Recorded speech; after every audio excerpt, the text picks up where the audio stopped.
estava falando que domingo que vem é a Páscoa. E a Bíblia, interessante que nos Evangelhos, nós entramos no plano de leitura, você tem aí, deve estar seguindo, no Evangelho de João, não é isso? Caiu um negócio aqui, deixa eu ver. E no Evangelho de João, João é um dos evangelistas que narra os dias próximos que antecedem, né, o momento em que Jesus vai ser crucificado. E aí, a partir do capítulo 12, ele começa a estabelecer o que a gente chama de um marco temporal. O que é um marco temporal? Ele está em tempo, né? Quando você fala assim, foi uma semana antes do Natal que aconteceu isso. Não é assim que a gente fala? Eu lembro que aconteceu, foi véspera de São João. Não é assim que a pessoa fala? Né? Então, o João ele começa a falar, a partir do capítulo 12, sobre eventos que vão acontecendo antes da Páscoa. E por quê? Porque ele quer deixar bem registrado, para quem for ler, né, que existe uma lógica daquilo que está acontecendo. E no capítulo 12, ele fala 6 dias antes da Páscoa. Né? No capítulo 13 do Evangelho de João, ele diz assim, antes da festa da Páscoa. Ô gente, estou esperando alguém trazer um pouquinho de água para mim aqui, assim, rápido, só um pouquinho, assim, dá uns 2 dedinhos aqui, não precisa ser com gás não, pode ser sem gás mesmo, tá? Só vou botar aqui assim, do ladinho aqui, só assim para eu continuar aqui. E no capítulo 13 ele fala, antes da Páscoa. E qual é o fato que ele disse aqui que vai acontecer antes da Páscoa no capítulo 13? É o momento onde ele vai lavar os pés de Jesus, dos discípulos, né? Interessante que ele fala que é nesse dia, nesse período em que Judas vai ser tomado pelo diabo para atrair Jesus. E aí no capítulo 14, ele já vai falando, né, de algo mais próximo, mais íntimo dos discípulos, né? E tem algumas lições aqui que a gente pode aprender através desse texto, e o que eu quero ler com vocês, que é João, o Evangelho de João, capítulo 14, versículo 1, né? Capítulo 14, verso 1, até o versículo 7. É bem conhecido, vai ser projetado aí pra gente, né? Eu vou fazer a leitura na Nova Almeida atualizada, porque é o papel que eu tenho aqui, tá, gente? Mas eu estou orando, se Deus quiser, se até me escrever, eu já vou estar com a minha NVT, que eu gosto da NVT, que é uma versão melhor para ler. Mas como eu tenho a letra aqui grandona, eu vou ler aqui. Na minha versão diz assim, que o coração de vocês não fique angustiado.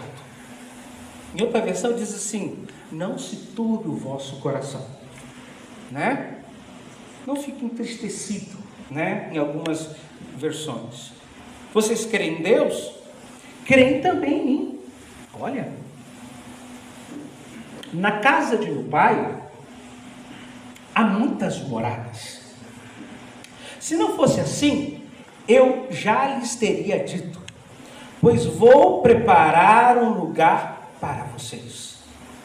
E quando eu for preparar um lugar, voltarei e os receberei para mim mesmo, para que onde eu estou, vocês estejam também. E vocês conhecem o caminho para onde eu vou. Então Tomé disse a Jesus, não sabemos para onde o Senhor vai. Como podemos saber o caminho? Jesus respondeu, eu sou o caminho, a verdade, a vida. Ninguém vem ao Pai senão por mim. Até aqui, queria que você fechasse os seus olhos por um instante. Queria orar com você. Deus, essa é a tua palavra. Senhor, ao lê-la e ao considerar essa palavra, Senhor, nós queremos pedir ao Senhor que o Senhor abençoe o meu coração. Não é a palavra que precisa ser abençoada, mas o coração de cada pessoa que aqui entrou, Pai, para que, como o Senhor mesmo ensinou, que o nosso coração se converta num solo fértil.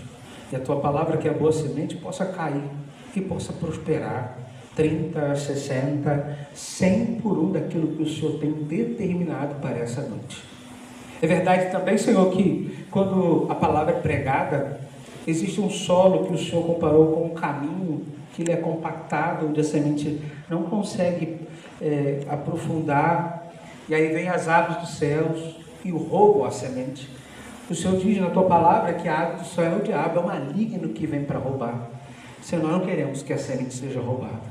Nós não queremos que compareçam espíritos malignos aqui para roubar. Não, nós repreendemos em nome de Jesus. Liberamos uma palavra de ordem agora, fora em nome de Jesus. E que cada pessoa aqui seja transformada pelo poder da tua palavra.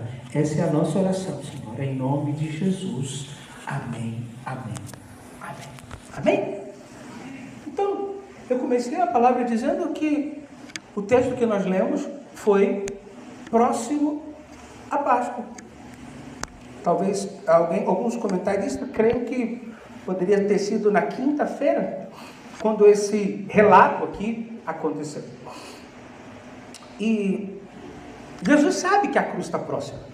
Jesus sabe o que... Você já sabe, porque você já viu o filme do Mel Gibson, você já viu The Chosen, você já viu tantas coisas, você sabe tudo o que vai acontecer. Mas eu gostaria que você se colocasse no lugar dos discípulos que não sabem o que vai acontecer. Né? A expectativa deles é outra. A expectativa deles é que Jesus vai estabelecer o reino dele em Jerusalém. E ele finalmente vai devolver ao povo de Israel aqueles dias que foram lá no passado, que Davi, Salomão, em que o povo de Israel, a fama corria mundo afora. Vinha gente de longe para ver o que Deus estava fazendo em Israel. Mas os discípulos, eles estão prontos, eles estão prestes, melhor dizendo, prestes a sofrer, a viver um medo, né? Eles vão ficar confusos, né?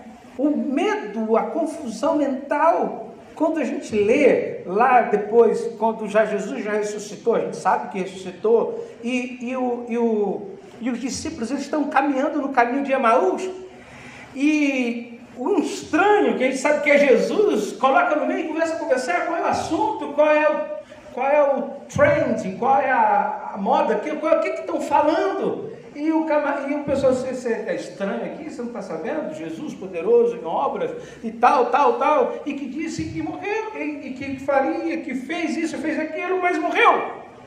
E a ideia que a gente tem é que existe uma confusão.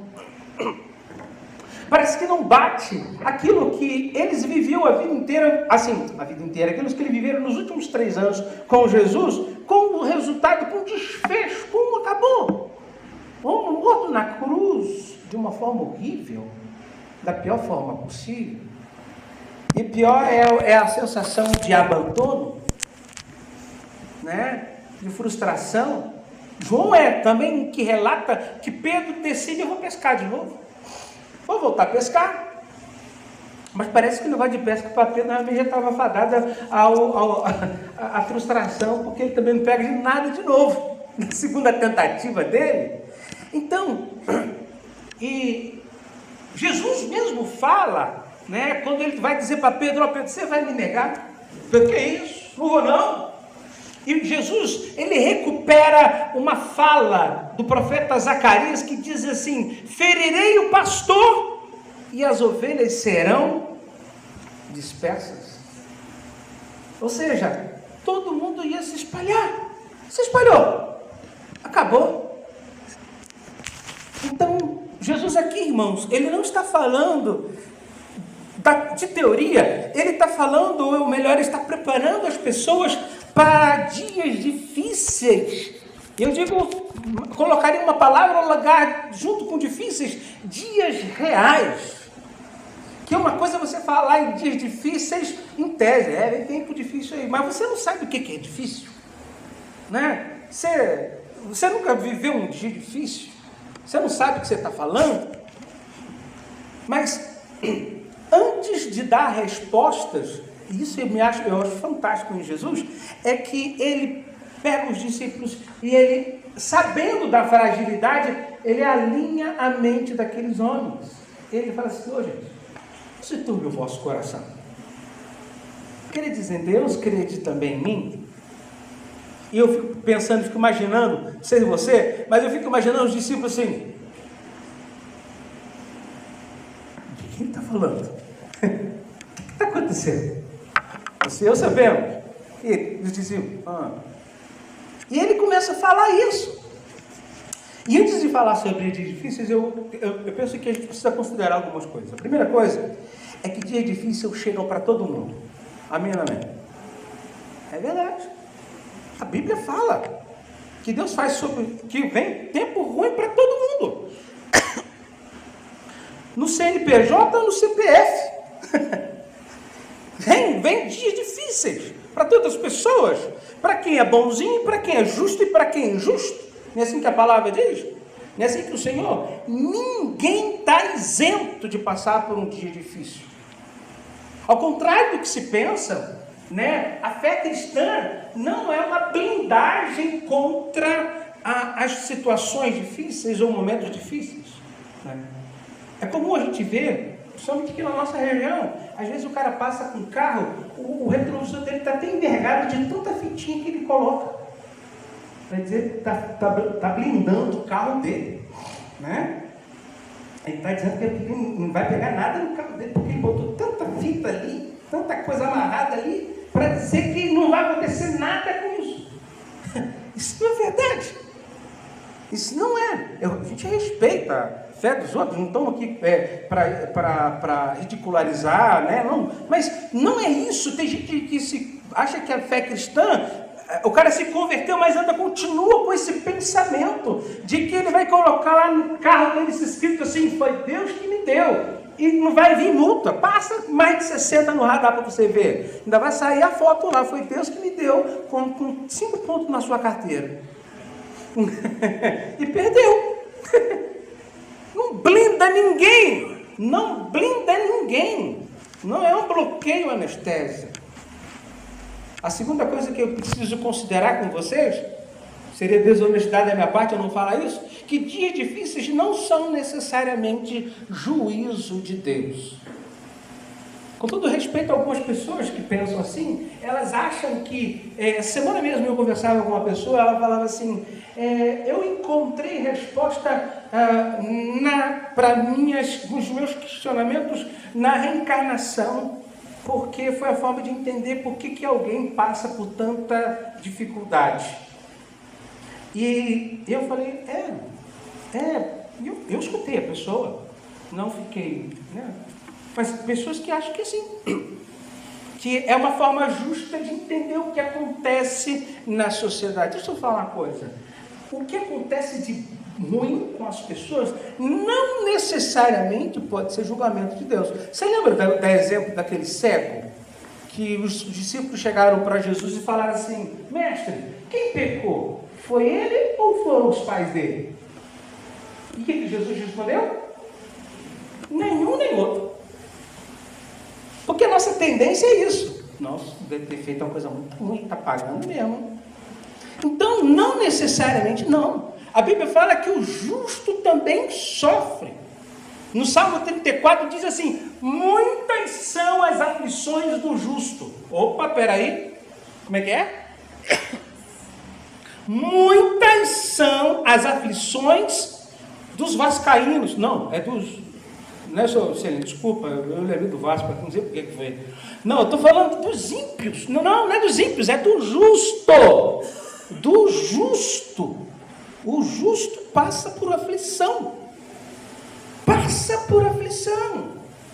Dor não é diferente de castigo automático, nem isso, não tem nada a ver, gente. Outra coisa também que algumas pessoas consideram, e às vezes têm dificuldade de entender os dias difíceis, porque associam dias difíceis com crise de fé. Eu estou com algum problema, eu tenho que acreditar mais, eu tenho que crer mais. E às vezes as pessoas até julgam a gente assim dessa forma, não? Você está passando por isso que você não está orando com fé. Rapaz, o cara já está numa situação ruim. Ele ainda mete o pé ainda para enterrar o cara assim. Parece isso, né? Não, gente. Lá no livro, na carta aos Hebreus, lá no capítulo 11, onde tem o que a gente chama de a galeria dos heróis da fé, né? Ele vai falando de um monte de gente. Ele fala de pessoas que sofreram. Uns foram martirizados, outros foram decapitados. E o texto segue dizendo que eram homens que o mundo não era digno de ter aqueles homens. Tão nobre que aqueles homens eram, e sofreram. E Paulo? A história de Paulo, gente, o apóstolo Paulo, ele chega um momento que ele fala que ele tem um tal que ele chama espinho na carne, que ele pediu para que Deus tirasse aquilo dele. Alguns dizem que era uma enfermidade, outros dizem que era a mulher dele, outros dizem que era a sogra. Tem um monte de especulação. A verdade é que a gente não quer entender o que era aquele espinho na carne. Mas o que Deus falou para ele foi assim para ele: olha, a minha graça te basta. É o que você precisa. Amém ou não amém? Vocês estão comigo aí, gente? Então, gente, a fé, ela não elimina a dor. Por mais que você seja uma pessoa de fé, tem um momento que você dói. Dói o dente, Tamara. Doeu. Ficou, dói de verdade. Alguém já teve dor de ouvido aqui alguma vez? Moço, dói. Eu não é. Alguém já teve pedra no rim, crise de rim aqui alguma vez? Meu filho, dizem que agora pariu um menino. Eu tive a dor, mas pari não, viu?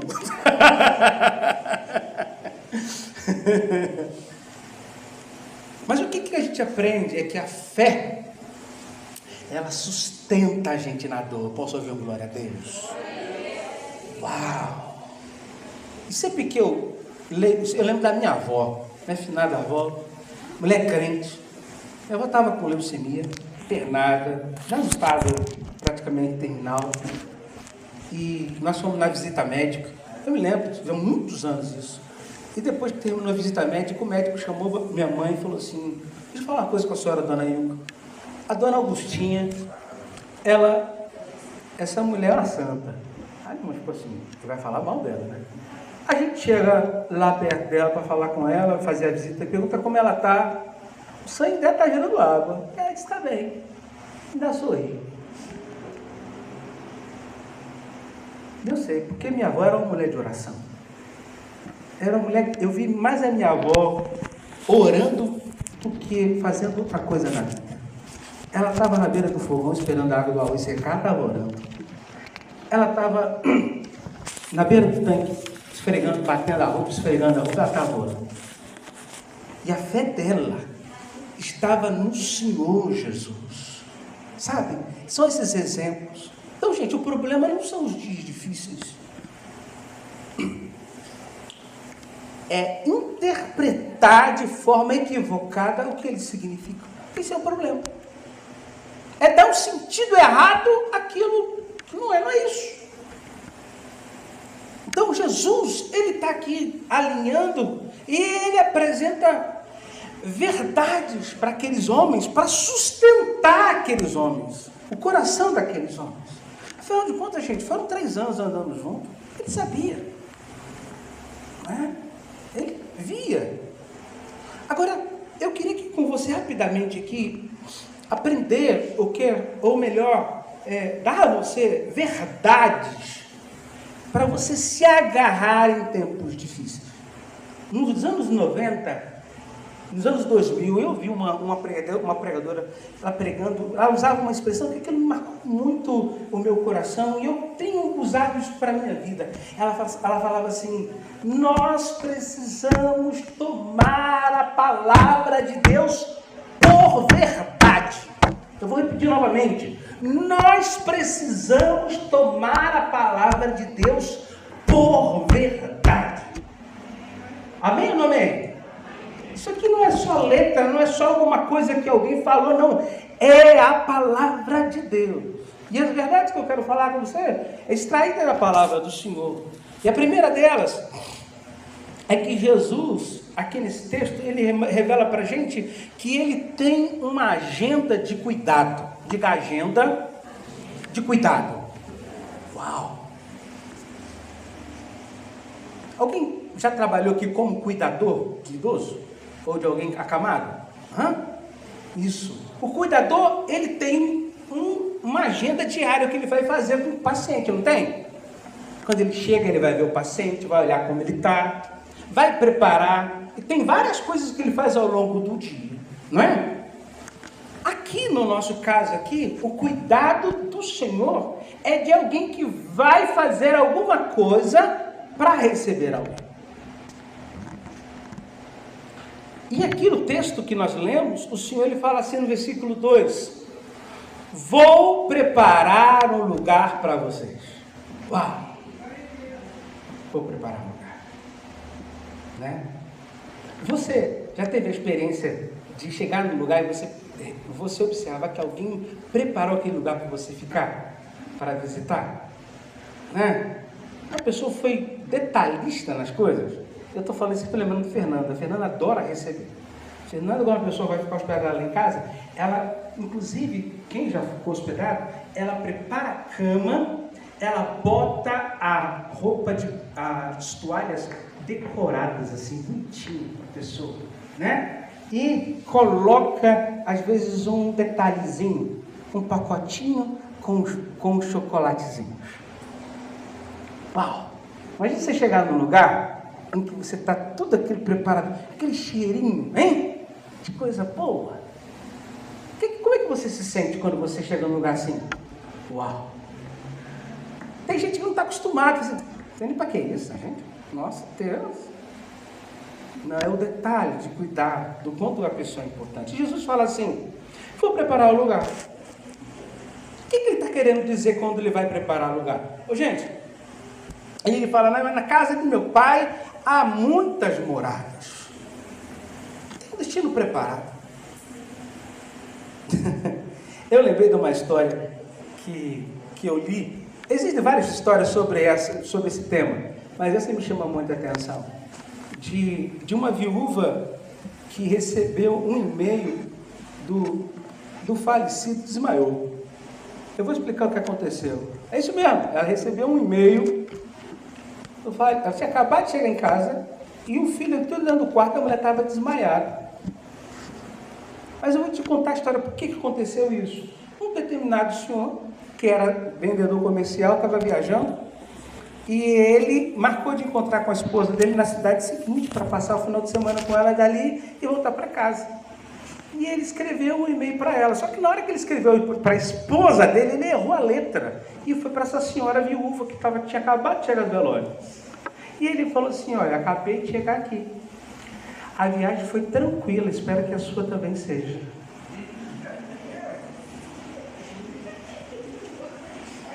E eu consegui falar com você porque agora eles têm internet aqui.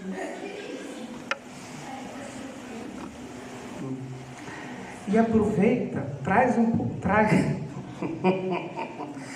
roupa leve, está fazendo muito calor.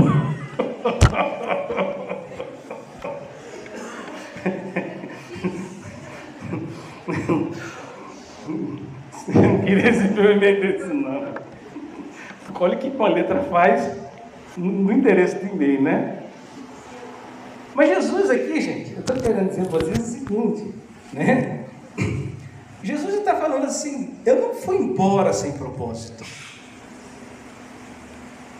Assim como a mensagem parecia de vir de alguém que não estava presente, não, Jesus, ele estava falando como alguém que está preparando algo para você e para mim. Amém ou não amém? Porque às vezes a gente acha que porque a gente não ouve, não vê nada, que o silêncio de Deus mostra que Deus está ausente. Não, gente, não. O silêncio de Deus nunca é ausência de cuidado, gente. Pelo contrário. Tem até uma música que o pessoal fala: quando Deus está É porque está trabalhando. Não, Deus, Ele trabalha da forma dele, do jeito dele. Amém ou não amém? Sei que você já teve um pedreiro trabalhando na sua casa, que você vê um cara ficar quietinho de todinho, quando você termina o dia, o cara já terminou o trabalho dele. Tudo limpinho, tudo organizadinho. E você não viu o cara falar nada o dia inteiro. Tá o cara lá trabalhando, tudo não faz barulho. Parece nem que está trabalhando com ferramenta. A única coisa que você ouve é a enxada. Ou se não, a bitoneira. Mais nada. O resto, ele não se ouve mais nada. Mas está trabalhando. Está fazendo. Deus está trabalhando, gente. Ao contrário do que você talvez precise de que vê alguma coisa acontecer para saber se está acontecendo, Deus não está preocupado com isso, porque Ele tem compromisso com a palavra dEle. Se Ele falou, Ele é poderoso para cumprir. Amém, amém, gente? Glória a Deus. Então, Jesus tem uma agenda de cuidado. Em segundo lugar, Jesus, Ele é o caminho. Aí você fala assim, para o caminho? Jesus é o caminho, não é difícil.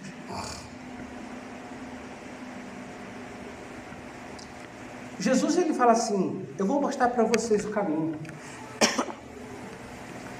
No versículo que a gente leu, no versículo 4, Jesus fala com uma convicção, ele fala assim, e vocês conhecem o caminho para onde eu vou. E eu fico pensando, né? Todos os discípulos ali parados, né? O único que foi cara de pau, o único que é criticado na cena, é o corajoso do Tomé, que toma a palavra e fala assim, ele vai falar não, mas eu vou falar. Ninguém sabe o caminho não, senhor. Ou você é igual a muitos homens que estão aqui, que a mulher fala assim, está perdida, eu estou não. Vamos para aqui. Aí tem uns camaradas que os caras são ninja, né? Eles sabem tá direito, sabem dizer que estão certo, né? Tá perdido, filho. E aqui Jesus, ele fala, eu sou o caminho. Quando você não souber o que fazer, siga Jesus. Olha que interessante. Uma pessoa me perguntou assim, mas como que eu faço para entender, saber que é Deus que está falando comigo? Eu falei, boa pergunta. A primeira delas, coisa que você deve saber é que Deus não trabalha na dúvida. Deu dúvida? Não é Deus falando com você. Porque se existe alguém que tem interesse em se comunicar e deixar a coisa muito clara, é Jesus Cristo. Amém? Outra, ele fala, tudo que ele fala está de acordo com a palavra dele. Não coloque na Bíblia o que não está na Bíblia, tá, meu amigo? Um dia desses aí atrás, eu estava querendo fazer uma gestão e uma pessoa falou para mim assim, vai tal lugar lá, que lá sai mais fácil. Aí, você só precisa dar um trocadinho. Então, um trocadinho. O trocadinho é propina. Né? E a pessoa ainda falou assim, quando eu comentei com essa pessoa sobre essa proposta, ela, pode ser, vai ser que é Deus que está abrindo as portas para o senhor, né? Aí eu falei, olha o cheiro de enxofre danado que estou sentindo aqui agora. Olha o capeta purinho, o cão não veio não, mas mandou um secretário. Não é possível. Foi não. Eu não ouvi isso não. E aí eu fiquei assim,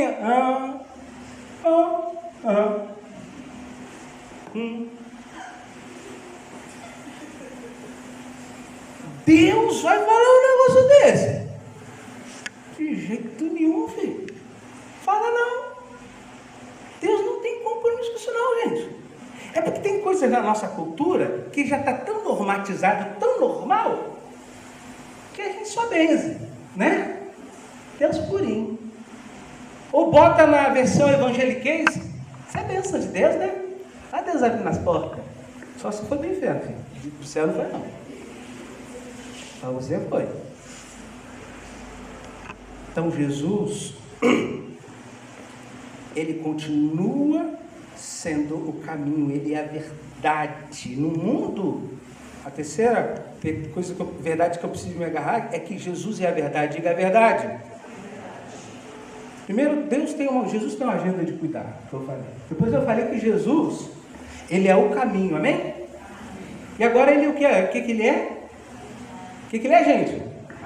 A verdade. Pois é, gente, a verdade, Jesus é a verdade. Mas aí como é que fica isso, né? Nós estamos num mundo aí que todo mundo que cada um tem a sua verdade.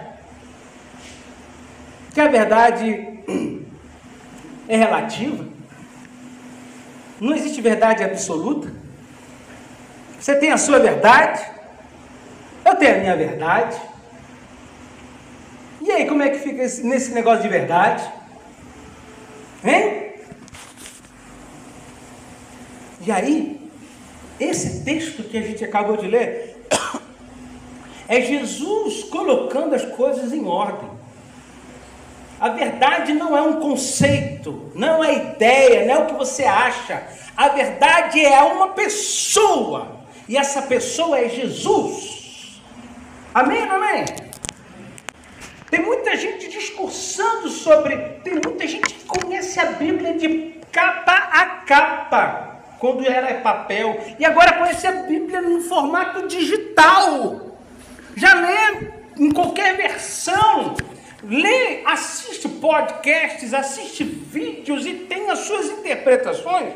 Ou seja, cada um dá a sua opinião, né?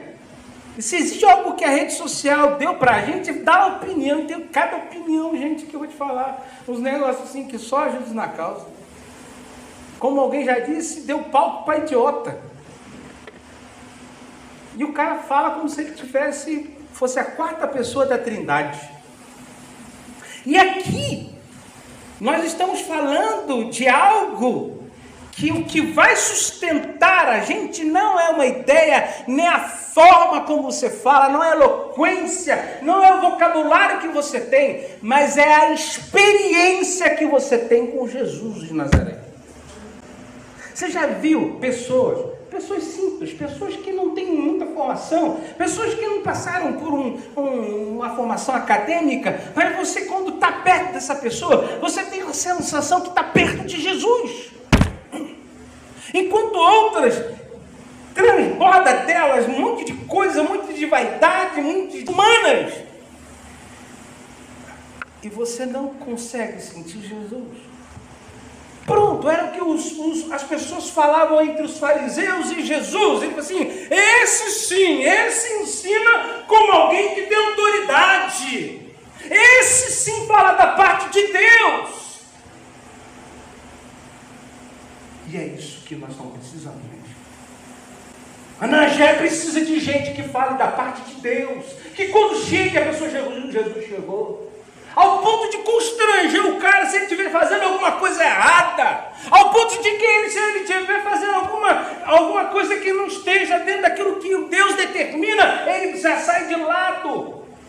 Por quê? Porque o que está em você, que é santo, constrange essa pessoa.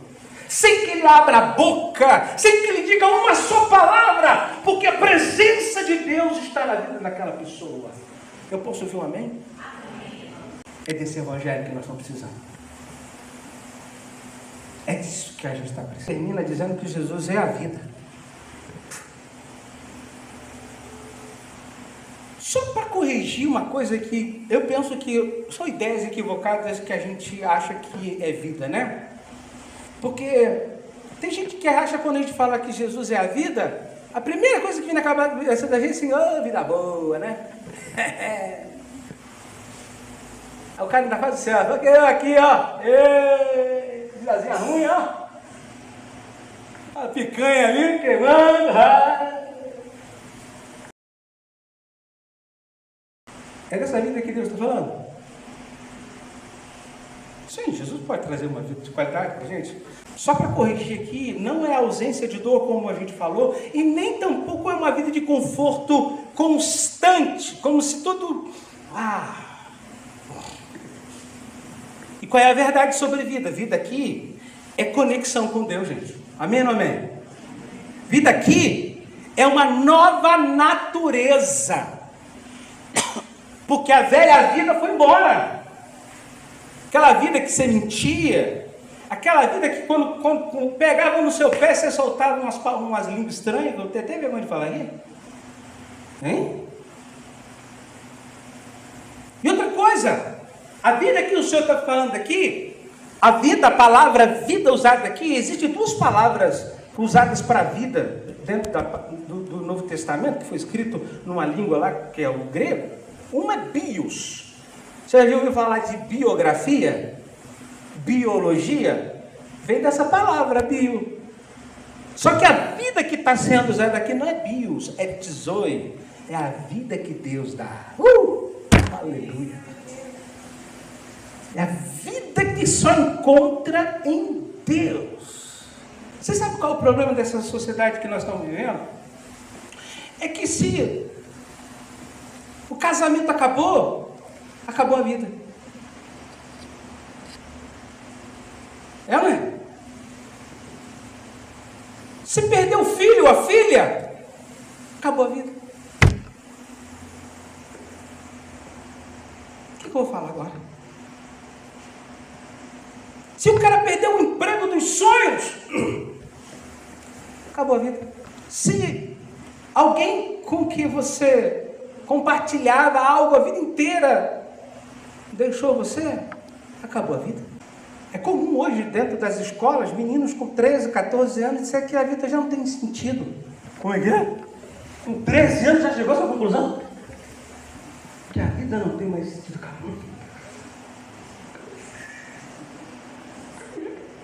Acabou a vida com 13 anos, com 14 anos, acabou a vida. Acabou a vida. Que vida é essa que acabou? Deve ser uma vida muito michuruca. Para acabar assim tão rápido. Você tá igual brinquedo de parque, de diversão? Você entra no brinquedo e tá, acabou, já acabou? Ué? Não. E eu vou falar uma coisa aqui que talvez vai acender as suas luzes assim, pum. Mas eu vou falar para você. Jesus não veio melhorar a sua vida. Ok? É isso mesmo, Jesus não veio melhorar a sua vida. Jesus veio se tornar a sua vida. Você está pregando um evangelho de vitimismo, de fatalismo, de coisa ruim? Não estou dizendo isso. Eu estou dizendo para você que a sua vida não se resume só nisso. Quando alguém chega para mim e fala assim, olha rapaz, Deus, estou olhando para lá que você está fazendo lá, Deus tem uma grande obra para você, hein? Uma grande obra. Eu falei, eu já estou nela. Grande obra para mim não significa eu ir para outro país, ou em uma cidade muito maior, ou por trabalhar com o top da tecnologia. Não, a grande obra é onde Deus me colocou para eu estar, fazendo o que Ele me chamou para fazer, e cumprindo aquilo que me colocou para cumprir. Queria perguntar para você, como é que você tem interpretado os seus dias difíceis? Eu vou falar para você porque,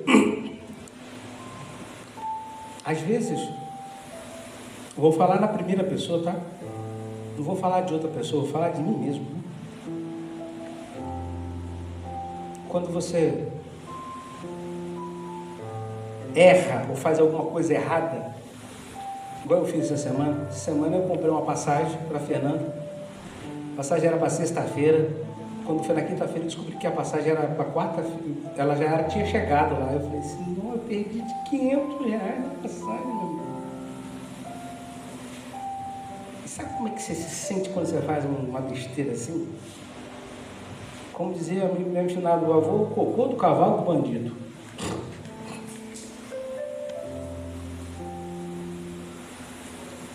Só que Deus não define você pelo que você fez de errado. Você não se define por isso. Você não pode ser definido pela situação em que você está passando. Isso é uma mensagem motivacional, pastor? Não, estou falando da Bíblia. Como é que você interpreta os seus dias? Você tem visto isso como castigo? Hein? Talvez você seja essa que deve ter falado assim: eu devo estar pagando por alguma coisa que eu fiz. Como diz o tiozinho: eu devo ter pregado chiclete na cruz, pastor. Não, isso não.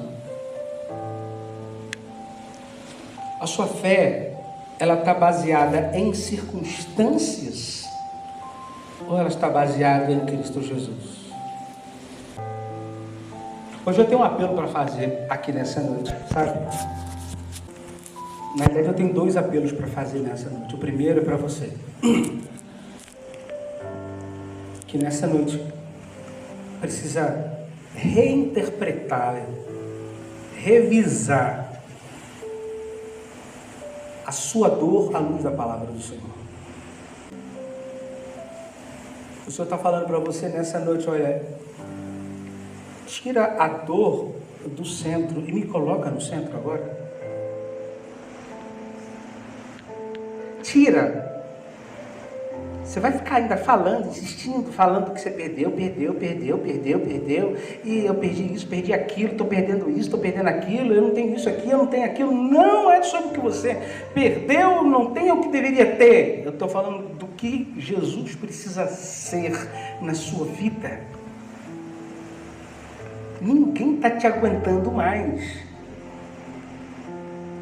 Muda o discurso, tira o discurso, vamos para a realidade. A realidade é quem você é em Jesus Cristo. Até quando você vai querer ser visto pela sua perda? Até quando você vai insistir em querer ser visto pelo que você poderia ter? Deixa eu te falar uma coisa, essa é a arma de Satanás. Lá no jardim, a serpente falou para Eva: o dia que você comer, você será. Mentira! O Senhor, você tem que se preocupar, não é com o futuro, mas o que você está sendo em Deus agora, no presente. Deus está chamando você, fala assim: eu estou aqui do seu lado agora, para ajudar você a construir uma história. E o passado ficou. Quem gosta de mexer no passado e no futuro é o diabo. Jesus está aqui no presente com você. Aliás, Jesus, ele é eterno, ele tem o controle sobre o tempo e ele pode mudar todas as coisas. A história, o ponto final, quem determina é Jesus de Nazaré.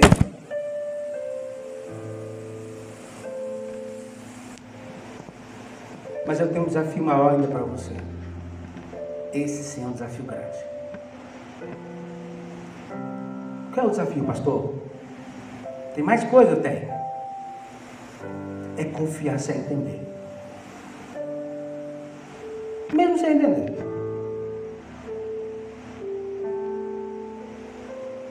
Queria convidar você a ficar de pé nessa hora, em nome de Jesus. Vamos ficar de pé.